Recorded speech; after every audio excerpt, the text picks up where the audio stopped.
నమస్కారం day news కి స్వాగతం నేను మీ మహంతి ముందుగా వార్తల ముఖ్యాంశాలు P4 పురోగతిపై సచివాలయంలో సీఎం చంద్రబాబు సమీక్ష పేదరిక నిర్మూలనే లక్ష్యంగా ఈ కార్యక్రమాన్ని విస్తృతపరుస్తున్నామని వెల్లడి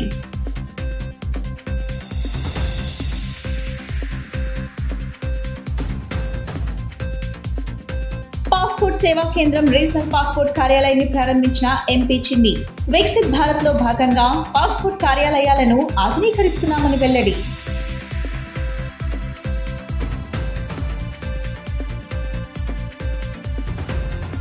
వాలంటీర్ వ్యవస్థపై డిప్యూటీ సీఎం పవన్ కళ్యాణ్ కీలక వ్యాఖ్యలు వాలంటీర్ వ్యవస్థ కొనసాగించడానికి అధికారికంగా ఎక్కడ దాఖలాలు లేవని స్పష్టం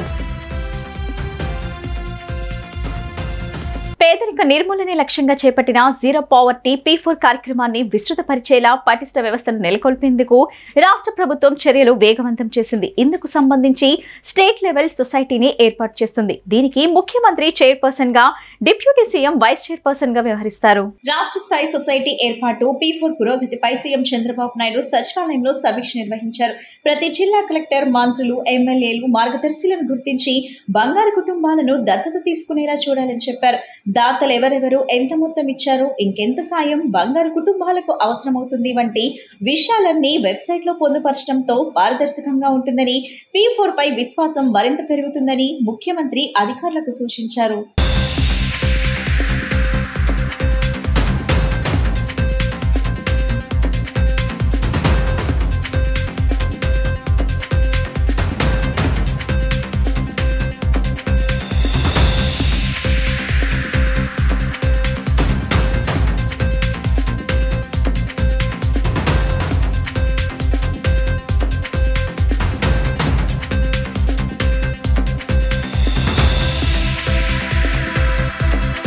వికసిత్ భారత్ 2047లో భాగంగా ప్రధానమంత్రి నరేంద్ర మోడీ నాయకత్వంలో పాస్పోర్ట్ కార్యాలయాన్ని ఆధునీకరణతో కార్పొరేట్ ఆఫీసులుగా తయారవుతున్నాయి. ప్రధానమంత్రి మోడీ సహకారంతో ఏపీ కూడా అభివృద్ధి వైపు పయనిస్తుంది. రాబోయే కాలంలో అమరావతిలో కేంద్ర విదేశాంగ శాఖ ప్రాంతీయ కార్యాలయం ఏర్పాటు కానుందని విజయవాడ ఎంపీ కేశినేని శివనాథ్ తెలిపారు. విజయవాడలో పాస్పోర్ట్ సేవా కేంద్రం రీజనల్ పాస్పోర్ట్ కార్యాలయం ప్రారంభోత్సవ కార్యక్రమంలో ఎంపీ కేశినేని శివనాథ్, ఎమ్మెల్యేలు Bonda Uma, Gadde Rammohan, Y Sushma Chowdary, joint secretary and CPO doctor KG Srinivas, regional passport officer K Sivaharsha పాల్గొన్నారు. ఈ కార్యాలయాలను ప్రారంభించేందుకు పాస్పోర్ట్ సేవా కేంద్రానికి విచ్చేసిన కేంద్ర విదేశీ వ్యవహారాల, పర్యావరణం, అటవీ, వాతావరణ శాఖ సహాయ మంత్రి కీర్తివర్ధన్ సింగ్ కు పుష్పగుచ్చం అందించి స్వాగతం పలకటంతో పాటు శాలువాతో సత్కరించి కొండపల్లి బొమ్మను బహికరించారు. అనంతరం ఆధునీకరించిన పాస్పోర్ట్ సేవా కేంద్రాన్ని కేంద్ర మంత్రి కీర్తివర్ధన్ సింగ్ తో కలిసి ప్రారంభించి శిలాఫలకం ఆవిష్కరించారు. ఆ తర్వాత స్టాలిన్ సెంట్రల్ మాల్లోని 4వ అంతస్తులో రీజనల్ పాస్పోర్ట్ కేంద్రాన్ని ప్రారంభోత్సవం చేశారు. ఈ సందర్భంగా ఏర్పాటు చేసిన సమావేశంలో ఎంపీ కేశినేని శివనాథ్ మాట్లాడుతూ విజయవాడలో ప్రాంతీయ పాస్పోర్ట్ కార్యాలయం ఏర్పాటు చేయడం ఆనందంగా ఉందన్నారు. పాస్పోర్ట్ తీసుకునే వారికి ఎలాంటి ఇబ్బందులు లేకుండా కార్పొరేట్ ఆఫీసులకు ధీటుగా ప్రాంతీయ పాస్పోర్ట్ కేంద్రాన్ని తీర్చిదిద్దిన రీజనల్ పాస్పోర్ట్ ఆఫీసర్ కె శివహర్షను కొనియాడారు. వైజాగ్ లో పాస్పోర్ట్ సేవా కేంద్రం ఉండటంతో పాస్పోర్ట్ జారీ కావటంలో ఆలస్యం జరిగేదని, ఇకపై ఆలస్యం ఉండదని, వారం 10 రోజుల్లో పాస్పోర్ట్ జారీ అవుతుందన్నారు. వైజాగ్ తో పాటు విజయవాడలో కూడా పాస్పోర్ట్ సేవా కేంద్రం అందుబాటులోకి రావడం ఈ ప్రాంత ప్రజలకు చాలా ఉపయోగంగా ఉంటుందన్నారు. పాస్పోర్ట్ కోసం ప్రతిరోజు 600 నుంచి 2000 మంది దరఖాస్తు చేసుకుంటారని తెలిపారు. ప్రతి సంవత్సరం 3 లక్షల పాస్పోర్ట్లు ఈ కార్యాలయం నుంచే మంజూరు అవుతున్నాయన్నారు. అలాగే అమరావతి ప్రాంతంలో కేంద్ర విదేశాంగ మంత్రిత్వ శాఖ వారు ప్రాంతీయ కార్యాలయం ప్రారంభించనున్న నేపథ్యంలో ప్రధానమంత్రి నరేంద్ర మోడీ, సీఎం చంద్రబాబు, కేంద్ర మంత్రి కీర్తివర్ధన్ సింగ్ లకు ఎంపీ కేశినేని శివనాథ్ ధన్యవాదాలు తెలిపారు. ఆంధ్రప్రదేశ్కి 2 పాస్పోర్ట్ ఆఫీసులు, ఒకటి వైజాగ్, ఒకటి విజయవాడ ఉండటం చాలా ఇక్కడ ఈ ప్రాంతంలో ఎక్కువగా గల్ఫ్ వెళ్ళే ప్రజలే కాకుండా అమెరికా, యూరోప్లోకి వెళ్ళే ప్రజలు ఇక్కడ ఎక్కువ మంది ఉంటారు. ఈ పాస్పోర్ట్ సేవలు మొన్నటిదాకా 600 ప్రింట్ అయ్యాయి, అది కూడా వైజాగ్ వెళ్ళి వచ్చేది. వాళ్ళ 2000 కెపాసిటీకి వచ్చిందంటే ఇది ఈ సేవా కేంద్రం యొక్క యూజ్ మనం అర్థం చేసుకోవచ్చు. కాబట్టి ఎవరు కూడా పాస్పోర్ట్ కోసం వారం 10 రోజుల మించి ఎక్కువ వెయిట్ చేసే పరిస్థితి ఉండదు. ఎందుకంటే ఎవ్రీ ఇయర్ 3 lakhs పాస్పోర్ట్స్ ఈ ఆఫీస్ నుంచే డెలివరీ అవుతాయి. కాబట్టి ఇటువంటి సేవా కార్యక్రమాలు మన ఇంకొకటే అన్నిటికన్నా ప్రధాని నరేంద్ర మోడీ గారి వికసిత్ భారత్లో భాగం మనం 247 వికసిత్ భారత్లో భాగంగా అన్ని పాస్పోర్ట్ ఆఫీసులు కూడా చక్కటి కార్పొరేట్ ఆఫీసు లాగా తయారవుతున్నాయి.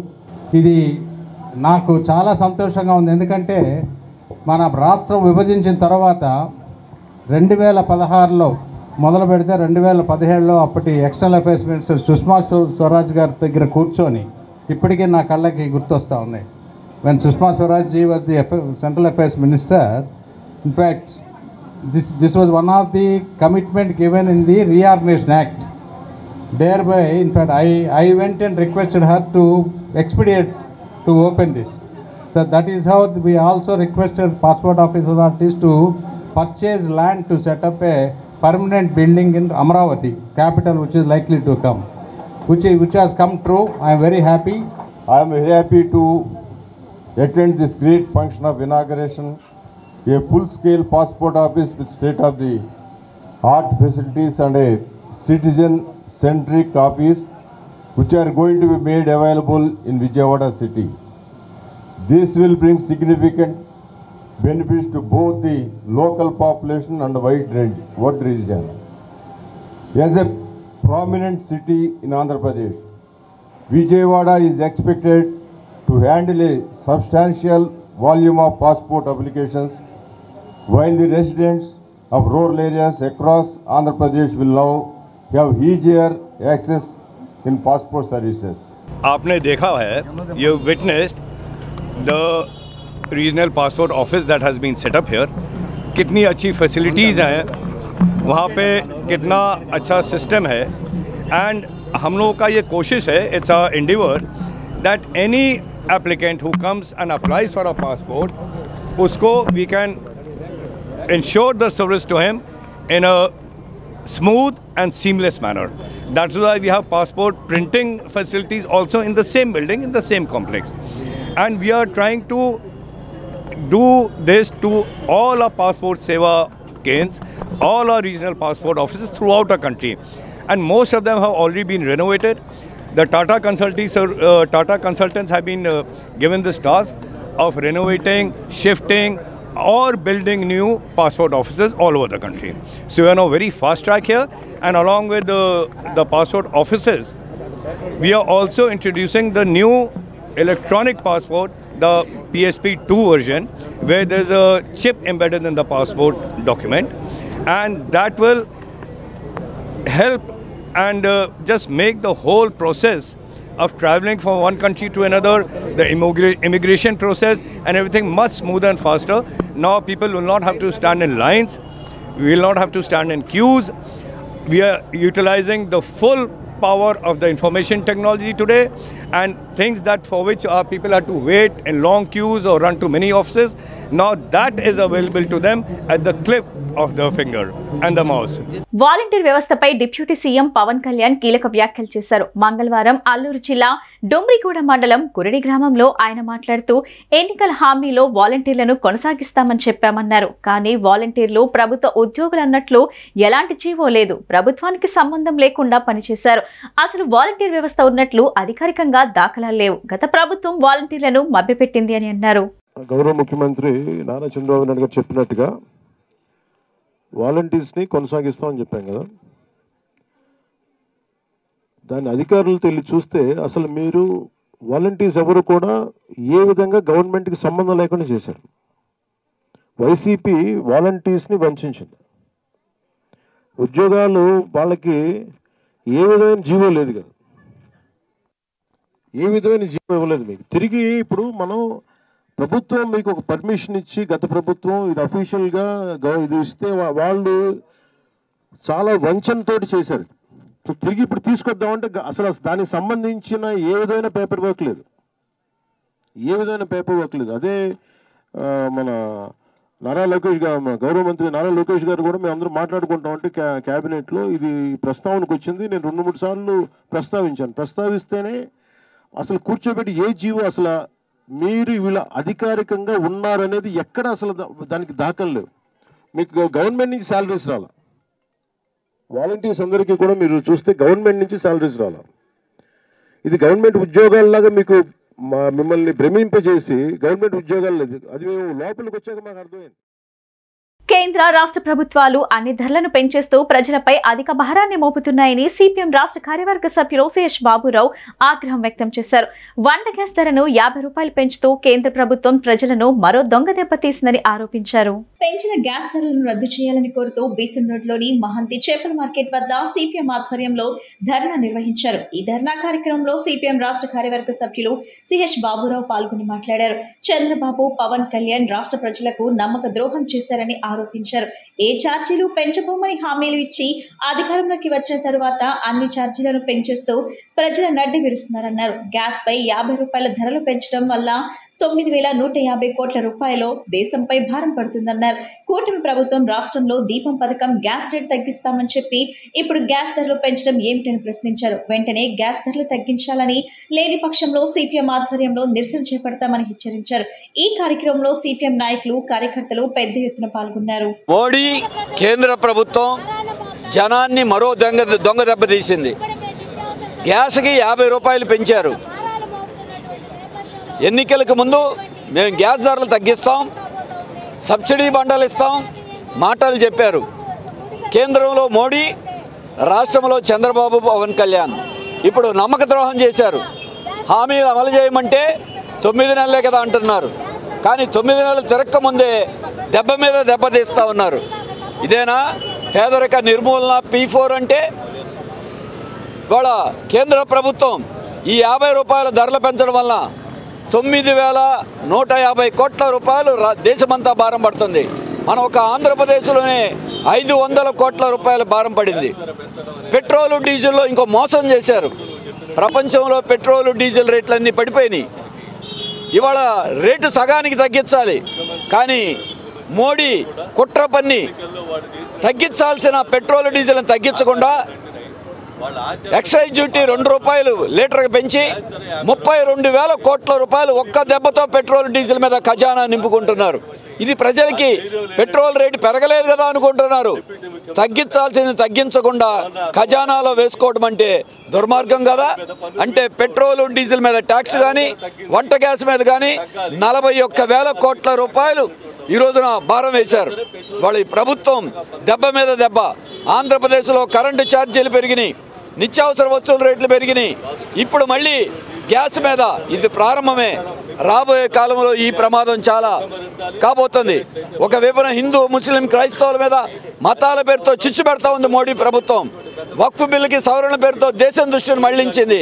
ఇప్పుడు మాత్రం హిందువు లేదు, ముస్లిం లేదు, క్రైస్తవు లేదు, మొత్తాన్ని కలిపి పెట్రోల్, డీజిల్తో జనం అందరినీ దోపిడీ చేస్తోంది. వాక్ బిల్లు అంశంపై ముస్లింలలో తీవ్ర ఆందోళన నెలకొందని, బీజేపీతో కలిసి ఉన్న తెలుగుదేశం ప్రభుత్వం ముస్లింలకు అన్యాయం చేస్తుందని ఎన్టీఆర్ జిల్లా వైసీపీ మైనార్టీ అధ్యక్షులు మస్తాన్ ఆరోపించారు. ముఖ్యమంత్రి చంద్రబాబు మైనార్టీల పట్ల స్పష్టమైన ప్రకటన చేయకపోవడం నిరాశ కలిగిస్తుందన్నారు.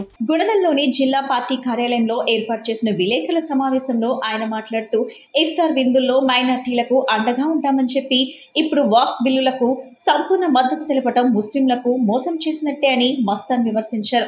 వాక్ కమిటీలో ఇతర మతస్థులు ఉండటం సరికాదని, ముస్లింల హక్కులకు ఇది తీవ్ర అవమానమని అన్నారు. ఇంతటి అన్యాయంపై ముస్లిం ఎమ్మెల్యేలు మౌనంగా ఉండటాన్ని ఆయన ప్రశ్నించారు. ముస్లింలకు నిజమైన అండగా నిలిచే పార్టీ ఒక వైసీపీ అని మస్తాన్ స్పష్టం చేశారు.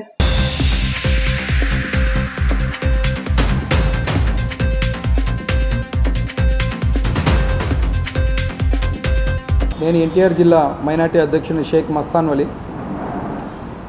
ఈ వక్ బిల్లు సవరణ గురించి, ఈ వక్ బిల్లు, ఈ యాక్ట్ ఇది గురించి చాలా ఇదిగా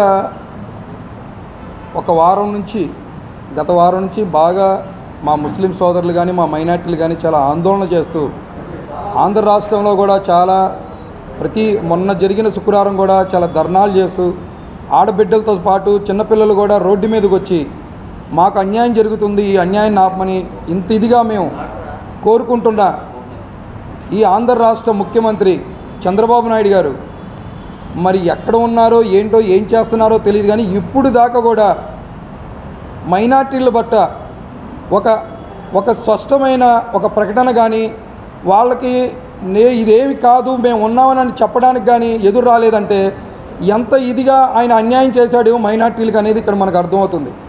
ముఖ్యంగా ఏంటంటే నేను చెప్పదలిసింది ఒకటే, మైనార్టీలు ఎప్పుడు కూడా మీ వెంట నడుస్తూ మీరు ఎలక్షన్ ముందు కూడా మీరు ఒకటే చెప్పారు, బీజేపీతో పొత్తున్న మీకు అన్యాయం జరిగినప్పుడు నేను మీ అమ్మట ఉంటాను, నేను మీ అమ్మట నడుస్తాను, మీకు అన్యాయం జరగనేమోనో అని చెప్పిన వాయిస్ మీది ఎక్కడికి పోయింది?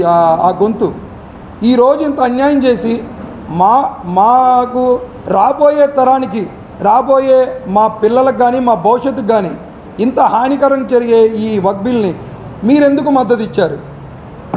అరే మీకు కొద్దిగా కూడా మీకు ఎప్పటి నుంచో ఒకటే వెన్నుపోటుదారులని మీకు పేరుంది. మీ మామని ఎలా వెన్నుపోటు పొడిచారో ఇక్కడ మైనార్టీలను కూడా అదే చేయబోతున్నారు, మీరు చేశారు. నా పేరు సయ్యద్ అలీమండి, విజయవాడ నగరపాలక సంస్థ కోఆప్షన్ సభ్యుడిని, ఎన్టీఆర్ జిల్లా వైఎస్ఆర్సీపీ బూత్ విభాగం అధ్యక్షుడిని. ఇవాళ గత 5-6 రోజుల నుంచి భారతదేశం ఒక అల్లకొల్లంలో సృష్టించిన వాతావరణం మనకు కనిపిస్తుంది. ఇవాళ వాతావరణాలు ఎలా ఉండాలంటే పరిశ్రమలు వచ్చాయి, ఉద్యోగాలు వచ్చాయి, దీని గురించి అల్లకొల్లాలు అయితే పర్లేదు, కానీ హిందూ ముస్లిమ్స్లో ఇవాళ గొడవలు సృష్టించే పని ఇవాళ ఈ కూటమి ప్రభుత్వం మద్దతు ఇచ్చింది. ఈ యొక్క కూటమి ప్రభుత్వం వల్ల ఇవాళ రాష్ట్రాల్లో కానీ దేశాల్లో కానీ ఇవాళ అల్లకొల్లం అవుతుంది. ఎందుకు అయింది? ఇది ఒక వక్ఫ్ బిల్లు, అమెండ్మెంట్ బిల్లు వచ్చింది. ఆ బిల్లు ఏంటండి, దేని గురించి? అది చిన్నోళ్ళ గురించి కాదు, అది పెద్ద పెద్ద వాళ్ళ గురించి. ఏదైతే వక్ఫ్ భూములు దాదాపుగా 9 లక్షల పైన ఎకరాలు కానివ్వండి, 9 లక్షల పైన ఆస్తులు కానివ్వండి, అది ఇవాళ దేశంలోనే 4వ స్థానంలో ఉన్నది మా ఆస్తి. రైల్వే, రెవెన్యూ తర్వాత ఉన్నది వక్ఫ్ బోర్డు భూములే. ఆ వక్ఫ్ బోర్డు భూముల మీద కన్ను పడింది ఇవాళ కేంద్ర ప్రభుత్వం. బెజవాడ నగరంలో భగభగ మండుతున్న ఎండలను తట్టుకునేందుకు సీఎం చంద్రబాబు నాయుడు ఆదేశాల మేరకు నగరపాలక సంస్థ అధికారులు ప్రత్యేకంగా స్పందించి నగరంలోని ముఖ్యమైన ప్రాంతాలలో చలివేంద్రాలను ఏర్పాటు చేశారని టీడీపీ ఫ్లోర్ లీడర్ నెలిపండ్ల బాలస్వామి తెలిపారు. చలివేంద్రాలతో పాటు కొన్ని చోట్ల మజ్జిగ కేంద్రాలను కూడా అందుబాటులోకి తీసుకొస్తున్నామని పేర్కొన్నారు. కార్పొరేషన్లోని తన ఛాంబర్లో ఏర్పాటు చేసిన విలేకరుల సమావేశంలో బాలస్వామి మాట్లాడారు. ఎండల నుండి ప్రజలను కాపాడేందుకు ప్రభుత్వం అనేక చర్యలు తీసుకుంటుందని చెప్పారు. నగరపాలక సంస్థలో ఉన్న కొంతమంది పారిశుద్ధ్య విభాగం అధికారులు ప్రతి నెల లక్షల రూపాయలు వసూలు చేసి వైసీపీ కార్పొరేటర్లకు అందిస్తారని ఆరోపించారు. సెలవుల్లో వెళ్లిన కమిషనర్ తిరిగి రాగానే ఇలాంటి అధికారులపై చర్యలు తీసుకుంటామని హెచ్చరించారు. ఇప్పుడు ఎండాకాలం, మరి ఈ సంవత్సరం ఎండలు బాగా ఉన్నాయి. మరి తెలుగుదేశం ప్రభుత్వం, మా ప్రభుత్వం అధికారంలోకి రాగానే ఈ వచ్చిన ఎండాకాలం ప్రజల యొక్క దాహర్త తీర్చాలి, ఎక్కడా కూడా ప్రజలు మంచినీరు లేక ఇబ్బంది పడకూడదు. అలాగే విజయవాడలో అయితే ముఖ్యంగా కృష్ణానది ఒడ్డునే మనం ఉన్నాం. ప్రజల దాహర్త తీర్చడమే ప్రధాన ఎజెండాగా చంద్రబాబు గారు కానీ, విజయవాడలో మా ఎమ్మెల్యేలు కానీ, ఎంపీ గారు కానీ అందరూ కూడా దానికి ప్రాధాన్యతనిచ్చి మరి కార్పొరేషన్లో మన కమిషనర్ గారితో మేమందరం మాట్లాడి మరి ప్రజలకి వాటర్లు ఎక్కడికక్కడ అందుబాటులో ఉండే విధంగా విజయవాడ నగరంలో చల్లటి నీరు మరి పాదచారులు కానీ, వాహన సోదకులు కానీ, మరి విజయవాడకి విచ్చేసినటువంటి ఇతర ప్రాంతాల నుంచి విచ్చేసేటటువంటి వినియోగదారులు కానీ అందరూ కూడా మంచినీటిని అందించాలనే ఒక మంచి ఉద్దేశంతో ఈ ప్రభుత్వం 75 చోట్ల విజయవాడ నగరంలో నియోజకవర్గానికి సుమారుగా 25 చోట్ల మరి మంచినీటిని అందించే విధంగా ప్రధాన కూడళ్లలో మరి బడ్డీలు ఏర్పాటు చేసి, చలివేంద్రాలు ఏర్పాటు చేసి మంచినీరుని ప్రజలకి స్వచ్ఛమైన మంచినీరుని అందిస్తుంటే ఈరోజు విజయవాడలో ప్రజలందరూ కూడా చాలా సంతోషంగా మరి కాలానికి అనుగుణంగా కూడా ఎన్డీఏ కూటమి ప్రభుత్వం మరి ముందుకెళ్తూ ఉంది. మరి ముందుగానే ఎండాకాలం వచ్చి రాకముందే చలివేంద్రాలు ఏర్పాటు చేయడం విజయవాడ నగరపాలక సంస్థలో, మరి దానికి ముఖ్య కారకులు ఎంపీ గారు, మరి అట్లాగే ఎమ్మెల్యేలు సహకారంతో మరి కమిషనర్ గారి ఆదేశాలతో కూడా విజయవాడ నగరం మొత్తం కూడా చలివేంద్రాలు ఇంకా ఎన్ని కావాల్సి వస్తే అన్ని ఏర్పాటు చేయడానికి సిద్ధంగా ఉన్నారు. ఎందుకంటే ఈ సంవత్సరం ఎండలు ఎక్కువగా ఉంటే కనుక 50 వస్తాయనే ఒక ఆలోచన ఉంది ప్రభుత్వానికి కూడా. 50 అంటే మాటలు కాదు, అవసరమైతే నారా చంద్రబాబు నాయుడు గారు మొన్న ఒక ఆదేశాలు ఇవ్వడం కూడా జరిగింది. అవసరమైతే మజ్జిగ పంపిణీ కూడా జరిపిస్తామని చెప్పడం జరిగింది. అవసరమైతే రాష్ట్రం మొత్తం కూడా మజ్జిగ పంపిణీ కార్యక్రమం కూడా నిర్వహించడానికి సిద్ధంగా ఉన్నారు.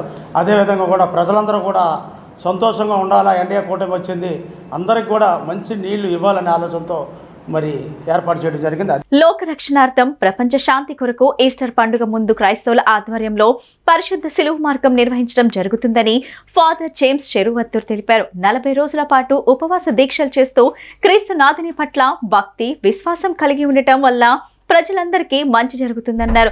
ఒకరికొకరు అర్థం చేసుకుంటూ ప్రాణత్యాగం చేసిన క్రీస్తు ప్రభువుని ప్రేమ రాజ్యాన్ని ప్రతి ఒక్కరూ అలవర్చుకోవాలని కోరారు.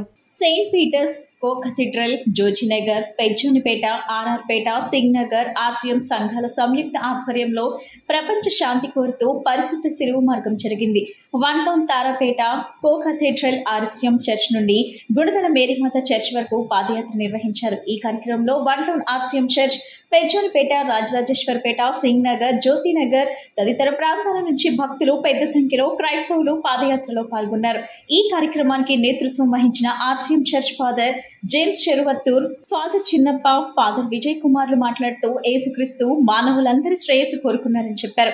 పాపులను రక్షించడం కోసం సిలువపై మరణం పొందాడని తెలిపారు. తపస్సు కాల 40 రోజుల పాటు క్రైస్తవులు మనసుల్ని త్యాగపరుచుకుంటూ మారు మనసు పొందే రీతిగా జీవిస్తూ ఉంటారన్నారు. ఇతరులకు ఎటువంటి హానికి కలగకుండా తమ జీవితాలను సమర్పణ చేసుకుంటూ యేసుని మార్గంలో శాంతి చేకూరాలని, ప్రజల మధ్య ఐక్యత ఉండాలని, ఒకరికొకరు శాంతి సమాధానాలతో జీవించాలని వారు కోరారు. ఈ ర్యాలీలో పెద్ద సంఖ్యలో భక్తులు పాల్గొని అందరి బతుకులు బాగుండాలని, అందరి పాపాలు పోవాలని యేసుక్రీస్తుని క్రైస్తవులు ప్రార్థించారు. గుణదల మేరీమాత చర్చ్ వరకు ర్యాలీ సాగారు. విజయవాడ, పెజ్జోనిపేట్, అదేవిధంగా జోజినగర్, సింగ్ నగర్, కో కథీడ్రల్ డీలరీలో ఉన్న విచారణలందరూ కలిసి మేము ఈ పదయాత్ర సిలువ మార్గము లోక రక్షణ కొరకు, మానవ రక్షణ కొరకు, సమాధానం కొరకు, ఐక్యత కొరకు క్రైస్తవమైన ఆ మూల్యాన్ని ఎలుగెత్తి త్యాగమైన ఈ మార్గములో మేము నడుస్తూ ఈ తపస్సు కాలంలో ఈ క్రైస్తవ మూల్యాన్ని ఎలుగెత్తి చూపిస్తున్నాం. ఈ లోకాన్ని రక్షించేవాడు క్రీస్తు ఒకటే. ఆయన యందు దృఢపడి విశ్వాసముతో ఈ పదయాత్ర, ఈ సిలువ మార్గము మేము చేసుకున్నాం. దానికి వచ్చేసిన గౌరవులైన ఫాదర్ చిన్నప్ప గారు, ఫాదర్ జేమ్స్ చెరువత్తూర్, పెజ్జోనిపేట అసంప్షన్ చర్చ్ విచారణకర్త, అదేవిధంగా మనందరూ కలిసి ఈ పదయాత్రలో ఏకీభవిస్తూ భక్తిపూర్వముగా లోక రక్షణ కొరకు, మానవ రక్షణ కొరకు ఈ సిలువ పాదలో పాల్గొంటూ తల్లి పాదముల పైకి గుణాల వరకు మేము వెళ్తున్నాం. దానికి సహకరించిన అందరికీ ధన్యవాదములు. గాడ్ బ్లెస్ యూ కాకా. Thank you. ప్రియమైన సహోదరి సహోదరులారా, ఈ తపస్సు కాలపు 40 రోజుల్లో కూడా క్రైస్తవులు ప్రత్యేకంగా వారి యొక్క మనస్సుల్ని త్యాగపరుచుకుంటూ మారు మనసు పొందేటువంటి రీతిగా, ఇతరులకు ఏ విధమైనటువంటి బాధలు కలిగించిన రీతిగా తమ యొక్క జీవితాలను సమర్పణ చేసుకుంటూ త్యాగ కృత్యాలతో ఈ 40 రోజులు గడుపుతూ ఉంటారు. దీనికి అనుగుణంగానే ఈరోజు సెయింట్ పీటర్స్ కో కథీడ్రల్ వారు, పెజ్జోనిపేట వారు, అలాగే జోజినగర్, అలాగే సింగ్ నగర్ ఈ క్రైస్తవులందరూ కూడా ఒకచోటగా చేరి దేవుని స్తుతించుకుంటూ అందరి కోసం త్యాగ కృత్యాలుగా ఇదిగో ఈ పాదయాత్రను మొదలుపెట్టుకొని ఈ 4 ప్రాంతాల నుంచి కూడా ఉన్న క్రైస్తవులందరూ కూడా ప్రత్యేకంగా దేవుని స్తుతించుకుంటూ మహిమపరుచుకుంటూ గుణదల వరకు ఈ పాదయాత్ర చేసి లోకానికి శాంతి చేకూరాలని, ప్రజల మధ్యలో ఐక్యత చేకూరాలని, ఒకరికొకరు అర్థం చేసుకుంటూ మంచి ప్రాణత్యాగంతో కూడుకున్నటువంటి ఆ క్రీస్తు ప్రభువు సాధించినటువంటి ప్రేమ రాజ్యాన్ని అందరూ కూడా స్థాపించాలనేటువంటి ఉద్దేశం చేత ఇదిగో ఈ పాదయాత్రని మేమందరం కూడా కలిసి ప్రారంభించుకుంటూ ఉన్నాం. దీనిని చూసే వాళ్ళందరూ కూడా అందరూ శాంతి రావాలని మీరు కూడా ప్రార్థన చేయండి. అందరూ కూడా దేవుని యొక్క కృప అనుగ్రహం అందరి మీద రావాలని ప్రత్యేకంగా మీరు కూడా ప్రార్థన చేయండి. ఇదిగో ఈ సన్నివేశాన్ని ఏర్పాటు చేయడానికి ఫాదర్ విజయ్ కుమార్ గారు 1 టౌన్ నుంచి, అలాగే ఫాదర్ జేమ్స్ గారు పెజ్జోనిపేట నుంచి, నేను ఫాదర్ చిన్నప్పని ప్రత్యేకంగా జోజినగర్ నుంచి, అలాగే సింగ్ నగర్ నుంచి ఫాదర్ జోజి గారు కూడా ఈ కార్యక్రమంలో పాలు పంచుకుంటూ ఉన్నారు. వారి యొక్క విచారణ సభ్యులందరితో కూడా కలిసి మీరు కూడా మాతో కలిసి ఇదిగో ఈ ప్రపంచంలో శాంతి చేకూరాలని, దైవ కృప అందరికీ రావాలని మీరు కూడా ప్రార్థించవలసిందిగా మనవి చేస్తూ ఉన్నాము. దేవుని కృప మీ అందరికీ కూడా రావాలని మనసారా కోరుకుంటూ ఉన్నాము. క్రైస్తవులకు ఈ 40 రోజులు ఉపవాస దినాలు చాలా ప్రధానమైనవి. ఈ ఉపవాస దినాలలో ప్రార్థనలు చేస్తూ, ఉపవాసాలు చేస్తూ, దాన ధర్మాలు చేస్తూ, పుణ్యక్షేత్రాలను దర్శిస్తూ వారు చేసినటువంటి పాపాల కోసం ప్రాయశ్చిత్తం చేసేటటువంటి ఒక అనుకూలమైనటువంటి సమయము ఈ తపస్కాలం. కాబట్టి ఈ తపస్కాలంలో ఎన్నో సంవత్సరాలుగా జరుగుతున్నటువంటి ఈ కార్యక్రమం పాదయాత్ర, శిల్వయాత్ర ఈ వన్ టౌన్లో ఉన్నటువంటి సెయింట్ పీటర్స్ కో కేథడ్రల్ విచారణ ఆధ్వర్యంలో మరి చుట్టుప్రక్కల ఉన్నటువంటి విచారణలతో కలిపి బెజ్జోనిపేట, జోజినగర్, ఆర్ఆర్పేట, సింగనగర్, సత్యనారాయణపురం విశ్వాసులతో కలిసి ఈ పాదయాత్ర చేయటం అనేది చాలా సంవత్సరాలుగా జరుగుతున్నటువంటి ఒక ఆచారంగా జరుగుతూ ఉంది. ఈ పాదయాత్రలో క్రీస్తు ప్రభు అనుభవించినటువంటి శ్రమలను ధ్యానం చేస్తూ, ప్రపంచ శాంతి కొరకు ప్రార్థన చేస్తూ, ఈ లోకంలో ప్రతి ఒక్కరూ శాంతి సమాధానంతో ఉండాలని, క్రీస్తు ప్రభు ఈ లోకానికి తీసుకొచ్చినటువంటి రక్షణ అందరికీ లభించాలని ప్రార్థన చేస్తూ గుణదలమాత పుణ్యక్షేత్రానికి పాదయాత్రగా వెళ్ళడం జరుగుతుంది.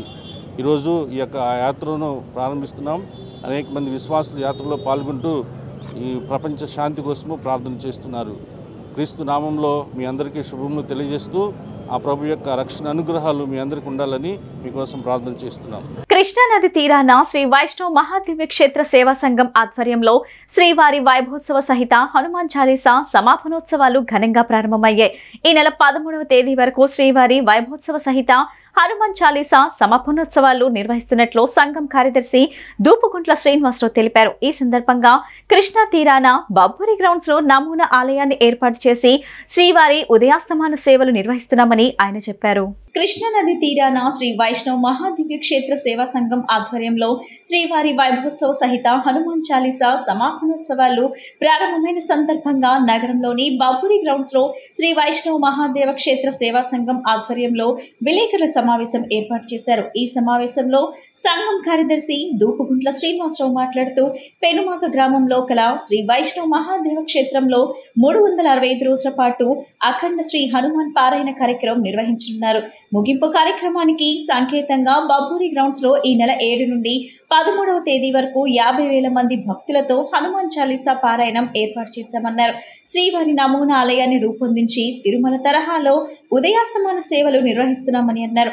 ఏడాది పాటు నిర్విరామంగా హనుమాన్ చాలీసా పారాయణం చేసిన భక్తులను అయోధ్య రామ మందిర దర్శనానికి తీసుకువెళ్తామని చెప్పారు. అనంతరం ప్రముఖ గాయకులు ఎంఎస్ రామారావు మనవడు ఎంఎస్ శ్రీనివాస్ మాట్లాడుతూ ప్రతిరోజు సాయంత్రం 6 గంటల నుండి 8 గంటల వరకు సుందరకాండ హనుమాన్ చాలీసా పారాయణం చేస్తామని వివరించారు. శ్రీవారి నమూనా ఆలయాన్ని రూపొందించి తిరుమల తరహాలో ఉదయాస్తమాన సేవలు నిర్వహిస్తూ శ్రీ వైష్ణవ మహాదేవ క్షేత్ర సేవా సంఘం ఇంతటి బృహత్తర కార్యక్రమాలను నిర్వహించడం అభినందనీయమన్నారు. ఎంతో అద్భుతమైన కార్యక్రమానికి ఒక గొప్ప వేదిక చేసుకుంది బబ్బూరి గ్రౌండ్ అని. ఇటువంటి క్షేత్రం ఆంధ్రప్రదేశ్ రాష్ట్రంలో మొట్టమొదటిసారిగా వెలిసినటువంటి క్షేత్రంలో క్షేత్రపాలకుడిగా ఉన్నటువంటి శ్రీ కార్యసిద్ధి హనుమాన్ స్వామి వారి యొక్క అనుగ్రహం దేవాలయానికి ఎవరైతే అందిందో ఆ అనుగ్రహాన్ని ప్రజలకి భక్తులందరికీ అందించాలనే ఉద్దేశంతో అక్కడ ఏర్పాటు చేసిన 365 రోజులు 24 గంటల అఖండ శ్రీ హనుమాన్ చాలీసా పారాయణ 2024 ఏప్రిల్ 23 చిత్తా నక్షత్రం మంగళవారం నాటి పౌర్ణమి రోజున ప్రారంభమైంది. ఆ ప్రారంభానికి కూడా శ్రీమాన్ శ్రీ పి శ్రీనివాస్ గారు, ఎంఎస్ రామారావు గారు మనరు వారి యొక్క ప్రారంభ ఉపన్యాసం, ప్రారంభ చాలీసా కార్యక్రమంతో ఈరోజు వరకు జరుగుతూ దీని సమాపనోత్సవం ఏప్రిల్ 13, ఈ సంవత్సరం ఏప్రిల్ 13 చివరి రోజు ఆ కార్యక్రమంతో పూర్తవుతుంది. ఈ 7 రోజులు కూడా స్వామివారు వారి అనుగ్రహంతో మాకు 7 రోజులు నిన్నటి నుంచి 12వ తారీఖు 13వ తారీఖు వరకు కూడా సుందరాకాండ పారాయణ. నూతన సంవత్సరంలో ఈ ఉగాది తర్వాత జరిగేటటువంటి వసంత నవరాత్రుల తర్వాత శ్రీరామనవమి మహోత్సవంలో దేశమంతా కూడా రామనామంతో ప్రతిధ్వనిస్తూ ఉంటుంది. అటువంటి కార్యక్రమాలన్నీ కూడా హనుమాన్ చాలీసా, సుందరకాండ, మరి వైష్ణవ మహాదివ్య క్షేత్రం పెనుమాకలో ఉండేటటువంటి ఆ దేవస్థానం వాళ్ళు గత సంవత్సరం ఏర్పాటు చేసిన హనుమాన్ చాలీసా అఖండ హనుమాన్ చాలీసా పారాయణ పూర్ణావతికి 7 రోజులుగా ఈ కార్యక్రమాన్ని రూపొందించి ప్రతిరోజు ఉదయం తిరుమలలో ఎట్లాంటి సేవలు నడుస్తూ ఉంటాయో ఉదయం నుంచి రాత్రి దాకా ఏకాంత సుప్రభాతం నుంచి ఏకాంత సేవ దాకా వారోత్సవాలు ఏ రోజు ఏమి విశేష సేవ ఉంటుందో అదందరూ కూడా మీకు అందరికీ కళ్ళకి కనపడేటట్టుగా, అంటే ఎవరికి ఇటువంటి భాగ్యం ఉండదు. చాలా తక్కువ మందికి తోమాల సేవ చేసుకోవడం, చాలా తక్కువ మందికి సుప్రభాత సేవ చేసుకోవడం ఇవన్నీ దొరుకుతాయి. అట్లాంటివన్నీ కూడా ఆ వెంకటేశ్వర స్వామిని తిరుమల నుంచి ఇక్కడికి రప్పించి ఇక్కడికి తిరుమలే తరలి వచ్చిందా, అంత గొప్పగా తిరుమలకి సరిసమానంగా అంత పవిత్రమైనటువంటి భావంతో గత ఎన్నికల్లో ప్రజలపైన ఎలాంటి భారాలు మోపబోమనే అధికారంలోకి వచ్చిన ఎన్డీఏ ప్రభుత్వం పార్లమెంట్ బడ్జెట్ సమావేశాల అనంతరం దేశ ప్రజలపైన గ్యాస్, పెట్రోల్, డీజిల్ ధరలను మరోసారి పెంచడం చాలా దారుణమని సిపిఐ ఎన్టీఆర్ జిల్లా కార్యదర్శి దోనిపూడి శంకర్, సిపిఐ నగర కార్యదర్శి కోటేశ్వరరావు తీవ్ర స్థాయిలో ఆగ్రహం వ్యక్తం చేశారు. పెంచిన గ్యాస్ ధరలను వెంటనే ఉపసంహరించుకోకపోతే ఆందోళన మరింత ఉధృతం చేస్తామని హెచ్చరించారు. పెంచిన వంట గ్యాస్ ధరలను తగ్గించాలని డిమాండ్ చేస్తూ సిపిఐ నగర సమితి ఆధ్వర్యంలో పశ్చిమ నియోజకవర్గం సెంటర్ వద్ద గ్యాస్ బండలతో నిరసన వ్యక్తం చేశారు. నిరసనలో పాల్గొన్న సిపిఐ నాయకులు బీజేపీ రాష్ట్ర ప్రభుత్వాలకు వ్యతిరేకంగా నినాదాలు చేశారు. ఈ సందర్భంగా సిపిఐ నాయకులు మాట్లాడుతూ గ్యాస్ బండలపై 50 రూపాయలు పెంచుతూ తీసుకున్న నిర్ణయం వల్ల దేశంలో ఉన్న పేద ప్రజలపై కోట్ల రూపాయల భారాలు మోపటం సరికాదని అన్నారు. కేంద్ర ఆర్థిక మంత్రి నిర్మలా సీతారామన్ మహిళలపైన గ్యాస్ ధరలు పెంచి మహిళలపైన భారాలు మోపటం దారుణమని మండిపడ్డారు. పెంచిన ధర తగ్గించకపోతే ఆందోళన ఉధృతం చేస్తామని హెచ్చరించారు. ఎన్నికల ముందు ప్రజలపై ఎలాంటి భారాలు మోపబోమని చెప్పి అధికారంలోకి వచ్చిన ప్రభుత్వాలు గ్యాస్ ధరలు భారీగా పెంచి మహిళలను మోసగించడం సరికాదని మండిపడ్డారు. కేంద్ర బీజేపీ ప్రభుత్వం ప్రజలపైన గ్యాస్ గుదిబండ వేసింది. నామమాత్రంగా కాదు, 50 రూపాయలు అమాంతం ఒక్కసారిగా 50 రూపాయలు పెంచింది. 825 రూపాయల 50 పైసల నుండి ఈ రోజు నుంచి కూడా 875 రూపాయల 50 పైసలకి గ్యాస్ ధర కాబోతా ఉన్నది వినియోగదారులకి, ఇంటికి వాడుకునేటటువంటి గ్యాస్. కాబట్టి కేంద్ర ప్రభుత్వం చెప్పింది ఒకటి, ఈ రోజున చెప్పేది ఒకటి, చేసేది ఒకటి. ఇవాళ మనకున్నటువంటి ఆయిల్ సంపదలు లేకపోతే క్రూడ్ ఆయిల్ ధరలు కానీ పెరిగినటువంటి ఎక్కడా కూడా పెరిగినటువంటి ధరలు లేవు, ధరలు ఎక్కడా కూడా పెరగల.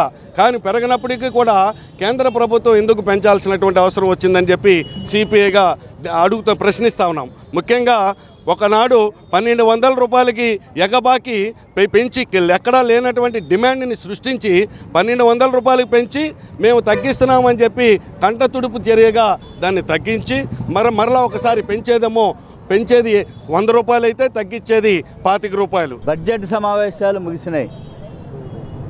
ఇది కార్పొరేట్ల బడ్జెట్ అని చెప్పి ఆనాడే ప్రతిపక్షాలు, కమ్యూనిస్ట్ పార్టీ. ఈ రోజున పండుగలు ముగిసిన వెంటనే గ్యాస్ బండ మహిళల పట్ల, ప్రజల పట్ల గుదిబండగా ఇవాళ 50 రూపాయలు పెంచడం అంటే ఒక్క ఉదుటున ఇది ప్రభుత్వమా అని చెప్పేసి నేను అడుగుతున్నా.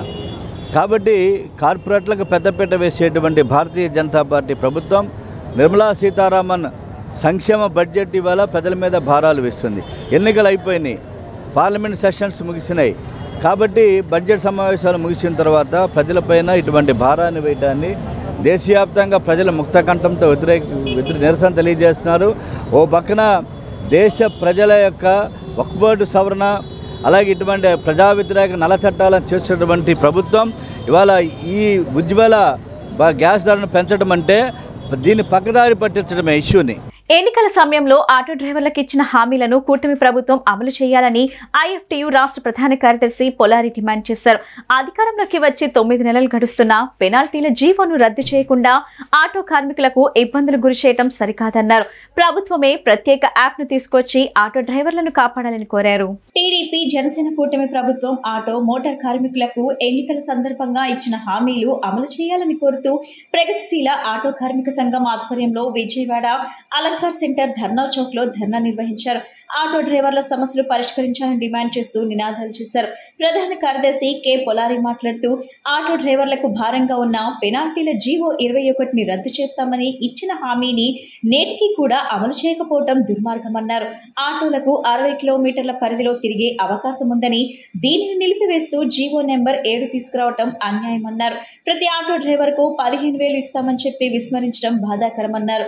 ముఖ్యంగా ఓలా, ఊబర్, ర్యాపిడో వంటి ఆన్లైన్ యాప్ల వలన డ్రైవర్లు ఉపాధి కోల్పోతున్న పరిస్థితి వచ్చిందని, రాష్ట్రంలో ఆన్లైన్ యాప్లను రద్దు చేయాలని, ప్రభుత్వమే ప్రత్యేక యాప్ను తీసుకొచ్చి ఆటో డ్రైవర్లను కాపాడాలని ఎన్నికల సమయంలో చెప్పిన విధంగా కార్పొరేషన్ ఏర్పాటు చేయాలని డిమాండ్ చేశారు. ఆ రోజున 21వ నంబర్ జీవోని రద్దు చేస్తామని చెప్పింది. వాస్తవానికి గత ప్రభుత్వం కూడా పెనాల్టీని 1000% పెంచుతూ ఏదైతే జీవో ఇచ్చిందో దానికి వ్యతిరేకంగా ఆటో, మోటార్ కార్మిక సంఘాలు పోరాడాయి. అయితే ఆ పోరాట ఫలితంగా జీవో ఇచ్చినటువంటి పెనాల్టీ జీవోని అమలు చేయకుండా, దాన్ని రద్దు చేయకుండా, అమలు చేయకుండానైనా కనీసం ఆ ప్రభుత్వం ఉంచింది. ఇవాళ ఆ జీవోనే రద్దు చేస్తామని అధికారానికి వచ్చినటువంటి ప్రభుత్వం దాన్ని రద్దు చేయకపోగా దాన్ని ఆచరణలో అమలు చేస్తుంది. అంతకుముందు ఆచరణలో అమలు జరగని దాన్ని అమలు చేస్తున్నది. ఇది అన్యాయమైంది. పేదవాళ్లే దొరికారు ఆ పొట్టలు కొట్టడానికి. ఒక్క 100 రూపాయలు ఉన్నదాన్ని 1000 రూపాయలు, 1000 రూపాయలు ఉన్నదాన్ని 10,000 రూపాయల పెనాల్టీలు వేయడానికి, కొల్లగొట్టడానికి ఆటో కార్మికులు దొరికారా? కార్పొరేట్లు దొరకలేదా ఈ ప్రభుత్వాలకి? దాన్ని మేము ప్రశ్నిస్తున్నాం. అదేవిధంగా ఆటో కార్మికుల కోసం ఏదైతే గతంలో ఇచ్చిన అనేక హామీలు ఉన్నాయో వాటిని అమలు చేయాలని చెప్పి మేము డిమాండ్ చేస్తున్నాం. 14 లక్షల కోట్ల రూపాయల అప్పు ఉందని చెప్పి చంద్రబాబు ప్రభుత్వం ఎన్నికల్లో చెప్పినప్పుడు ఈ హామీలు మేము 15,000 రూపాయలు ఇస్తాం, గత ప్రభుత్వం 10,000 ఇచ్చింది ఒక్కొక్క ఆటో కార్మికుడికి. 14 లక్షల కోట్లు అప్పు చేసి 10,000 ఆటో కార్మికులకి ఇవ్వడం, మేము 15,000 ఇస్తామని చెప్పారు. టీడీపీ జనసేన కూటమి ప్రభుత్వం ఎన్నికల ముందు రాష్ట్రంలో ప్రజలందరికీ హామీలు ఇచ్చారు. అందులో భాగంగా ఆటో మోటార్ కార్మికులకు అనేక హామీలు ఇచ్చారు. ఆ హామీలు ఒక హామీ అమలు చేయట్లా. హామీల్లో ఆర్థికానికి ముడిపడి ఉంది, ఆర్థికానికి సంబంధించిన హామీలు ఉన్నాయి. ఏ ఒక్క హామీ అమలు చేయట్లా. ప్రధానంగా సంక్షేమ బోర్డు ఏర్పాటు చేస్తూ ఉన్నారు, జీవో నెంబర్ 21 రద్దు చేస్తూ ఉన్నారు, ప్రతి ఆటో కార్మికు 15,000 వేస్తూ ఉన్నారు. ఎందుకు మరి అమలు చేయట్లా? అప్పుల మాటలు మాట్లాడుతూ ఉన్నారు. నిన్న చెప్పిన అప్పులు వేరు, ఇవాళ అంత అప్పులు లేవని మీరే చెప్తా ఉన్నారు. ఒక పక్కన అప్పులు లేవు, సగం తగ్గినా ఇవాళ సంక్షేమ పథకాలు అమలు చేయట్లా. పైగా ఆటో కార్మికులు ఆంక్షలు విధిస్తూ ఉన్నారు. పెనాల్టీలు జీవో రద్దు చేయకపోగా ఆ జీవో పేరుతో వాళ్ళ విపరీతంగా పెనాల్టీలు వేస్తూ ఉన్నారు, కేసులు రాస్తూ ఉన్నారు. దీన్ని వ్యతిరేకిస్తూ ఉన్నాం. నా పేరు దాసి శ్రీనివాసరావు, ప్రెస్సేల్ ఆడ కార్మిక సంఘం IFT నగరాధ్యక్షుడిని. ఎన్నికల ముందు 3 పార్టీలు కూటమిగా ఏర్పడి రాష్ట్రానికి ఉన్నటువంటి ప్రధానికానికి అనేక రకాల హామీలు ఇచ్చారు. మొత్తం యావత్తు ప్రజలతో పాటుగా ఆటో మోటార్ కార్మికులకి సపరేట్గా కొన్ని హామీలు ఇచ్చినట్టు పరిస్థితి ఉన్నది. ఏ ఆటో మోటార్ కార్మికులు కూడా అడగల. వీళ్ళు అధికారంలోకి రావడం కోసం, కుర్చీలో కూర్చోవడం కోసం అనేక రకమైనటువంటి హామీలు ఇచ్చారు. చేతగాక ఇచ్చినటువంటి హామీలు ఒక్క హామీని కూడా అమలు చేసే పరిస్థితి లేదు. సంవత్సరం కావస్తూ ఉంది. ఆటో మోటార్ కార్మికులకి సంక్షేమ బోర్డు ఏర్పాటు చేస్తాం, అధికారంలోకి వస్తామని చెప్పారు. ఎన్నికలు మేనిఫెస్టోలో పెట్టారు, అది దిశగా ఆలోచన చేయాల. ఏదైతే ఆటో మోటార్ కార్మికులకి ఫీజులు పెనాల్టీలు భారంగా ఉన్నటువంటి 21 జీవోని రద్దు చేసి వేరే యాప్ తీసుకొస్తామని చెప్పన్నారు, అది అమలు చేసే పరిస్థితి లేదు. నగరంలో ప్రజలకు దోమకాటు వలన ఎటువంటి అనారోగ్య సమస్యలు తలెత్తకుండా ఉండేందుకు విజయవాడ నగరపాలక సంస్థ incharge commissioner doctor D Chandrasekhar ఆదేశాల మేరకు నగరంలో బయాలజీ సూర్యకుమార్ ఆధ్వర్యంలో యాంటీ లార్వా ఆపరేషన్స్ ను విస్తృతంగా చేపడుతున్నారు మలేరియా సిబ్బంది. 59వ వార్డ్ గంగనమ్మ గుడి కల్వర్టర్ వద్ద fogging, ML oil spray, Eluru కాలువ సెంటర్ వద్ద ట్రక్సర్ మెషిన్ తో కాలువలోని వ్యర్థాలను శుభ్రపరిచారు. 30వ రామకృష్ణపురం 57వ డివిజన్ కొత్త రాజరాజేశ్వరపేట బుడమేరు కాలువనందు గుర్రపు డెక్కలను బోట్ల సహాయంతో మలేరియా సిబ్బంది పరిశుభ్రపరిచారు. నీటి నిల్వలు ఎక్కడ ఉండకుండా అధికారులు చర్యలు తీసుకుంటున్నారు. నీరు నిల్వ ఉన్నచో దోమ పుట్టుకకు కారణమవుతుందని ఎప్పటికప్పుడు యాంటీ లార్వా ఆపరేషన్ నిర్వహిస్తూ ప్రజలకు దోమకాటు వలన ఎటువంటి అనారోగ్య సమస్యలు తలెత్తకుండా అధికారులు పర్యవేక్షిస్తున్నారని ఇన్ఛార్జ్ కమిషనర్ చెప్పారు.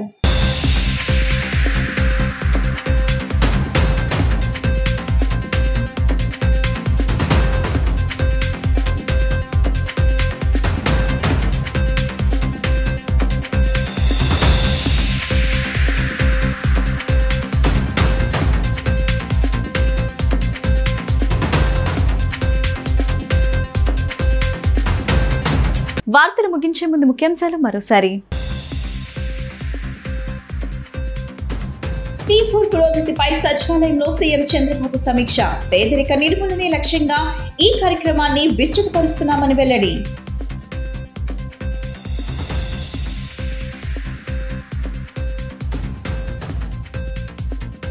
పాస్పోర్ట్ సేవా కేంద్రం రీజనల్ పాస్పోర్ట్ కార్యాలయాన్ని ప్రారంభించిన ఎంపీ చిన్ని. వికసిత్ భారత్ లో భాగంగా పాస్పోర్ట్ కార్యాలయాలను ఆధునీకరిస్తున్నామని వెల్లడి.